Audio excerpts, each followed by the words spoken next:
Hassan-i Sabbah. Hassan al-Sabbah was a Nizārī Ismaili missionary who converted a community in the late 11th century in the heart of the Alborz Mountains of northern Persia. He later seized a mountain fortress called Alamut. He founded a group of fedayeen whose members are often referred to as the Hashshashin, or Assassins. Early life and conversion. The possibly autobiographical information found in Sagu's Hashshashin is the main source for Hassan's background and early life. According to this, Hassan-i Sabbah was born in the city of in Persia in the 1050s to a family of 12 Shia. Born and raised in Persia early in his life, his family moved to Rayy. Rayy was a city that had a history of radical thought since the 9th century, and it had seen Hamdan Karmat as one of its voices. It was in this center of religious matrices that Hassan developed a keen interest in metaphysical matters and adhered to the 12 code of instruction. From 7 to 17, he studied at home and mastered palmistry, languages, philosophy, astronomy and mathematics. Rayy was also home to the activities of Ismaili missionaries in the Jebel. At the time, Ismailism was a growing movement in Persia and other lands east of Egypt. The Persian Ismailists supported the Dawa directed by the Fatimid Caliphate of Cairo and recognized the authority of the Imam Caliph al-Mustanzir, though Isfahan, rather than Cairo, may have functioned as the principal headquarters.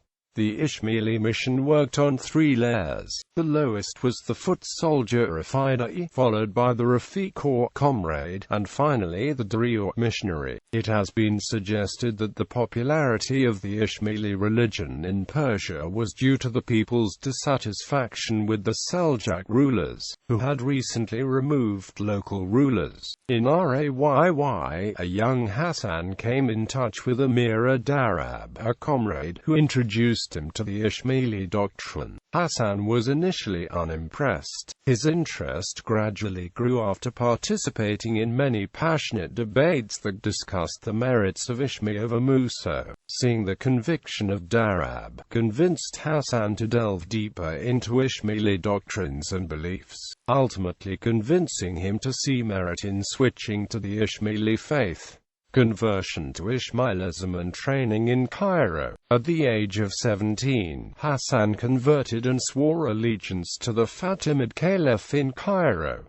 Hassan's studies did not end with his crossing over. He further studied under 2 other Da'irin, and as he proceeded on his path, he was looked upon with eyes of respect. Hassan's austere and devoted commitment to the Dawa brought him in audience with the chief missionary of the region, Abdul Malik ibn Attash. Ibn Attash, suitably impressed with the young 17-year-old Hassan, made him deputy missionary and advised him to go to Cairo to further his studies. However, Hassan did not go to Cairo. Some historians have postulated that Hassan, following his conversion, was playing host to some members of the Fatimid Caliphate, and this was leaked to the anti-Fatimid and anti-Shia vizier Nizam al-Mulk. This prompted his abandoning Rayy and heading to Cairo in 1076. Hassan took about 2 years to reach Cairo.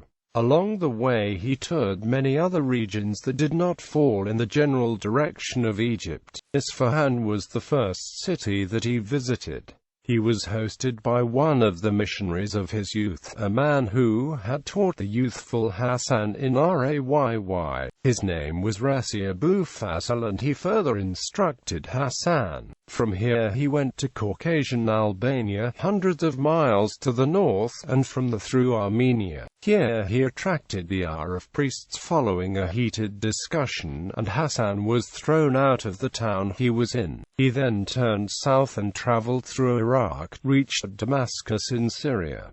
He left for Egypt from Palestine. Records exist, some in the fragmentary remains of his autobiography, and from another biography written by Rashid al-Din Hamadani in 1310, to date his arrival in Egypt at the 30th of August 1078. It is unclear how long Hassan stayed in Egypt. About 3 years is the usually accepted amount of time. He continued his studies here and became a full missionary. Returned to Persia. Whilst he was in Cairo studying and preaching, he incurred the displeasure of the chief of the army, Badr al-Jamali. This may have been a result of the fact that Hassan supported Nizārī Ismā, Imam Caliph al-Mustanzir's elder son, as the next imam. Hassan was briefly imprisoned by Badr al-Jamali. The collapse of a minaret of the jail was taken to be an omen in favor of Hassan, and he was promptly released and deported. The ship that he was traveling on was wrecked. He was rescued and taken to Syria. Traveling via Aleppo and Baghdad, he terminated his journey at Isfahan in 1081. Hassan's life now was totally devoted to the mission. Hassan toured extensively throughout Persia. In northern Persia, touching the south shore of the Caspian Sea, are the mountains of Alborz. These mountains were home to a people who had traditionally resisted attempts at Turkish subjugation. This place was also a home of Shia leaning. The news of this Ismaili's activities reached Nizam al-Mulk, who dispatched his soldiers with the orders for Hassan's capture. Hassan evaded them and went deeper into the mountains.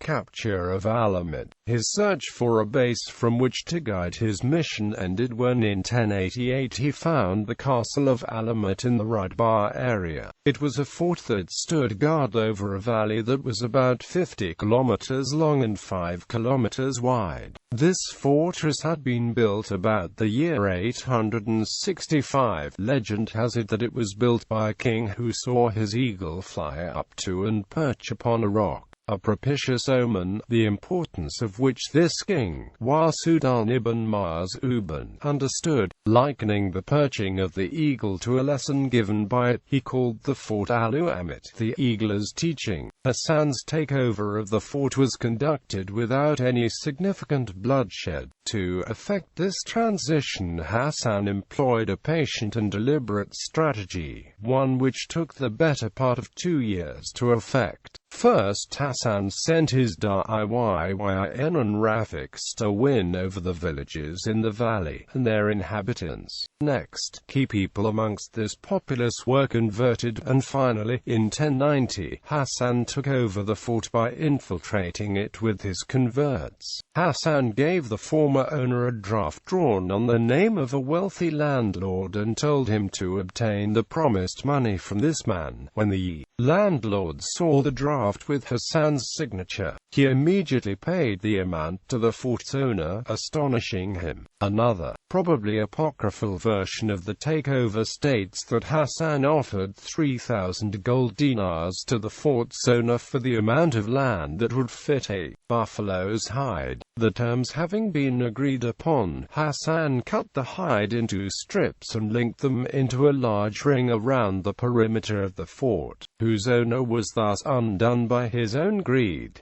This story bears a striking resemblance to Virgil's account of Didar's founding of Carthage, while legend holds that after capturing Alamut, Hassan thereafter devoted himself so faithfully to study, that in the nearly 35 years he was there he never left his quarters, excepting only 2 times when he went up to the roof. This reported isolation is highly doubtful, given his extensive recruiting and organizational involvement in the growing Ismaili insurrections in Persia and Syria. Nonetheless, Hassan was highly educated and was known for austerity, studying, translating, praying, fasting, and directing the activities of the Dawah, the propagation of the Nizārī doctrine, was headquartered at Alamut. He knew the Quran by heart, could quote extensively from the texts of most Muslim sects, and apart from philosophy, was well versed in mathematics, astronomy, alchemy, medicine, architecture, and the major scientific disciplines of his time. In a major departure from tradition, Hassan declared Persian to be the language of holy literature for Nizáris, a decision that resulted in all the Nizārī Ismā literature from Persia, Syria, Afghanistan and Central Asia to be transcribed in Persian for several centuries. For this point on, his community and its branches spread throughout Iran and Syria and came to be called Hashshashin or assassins, also known as the fedayeen.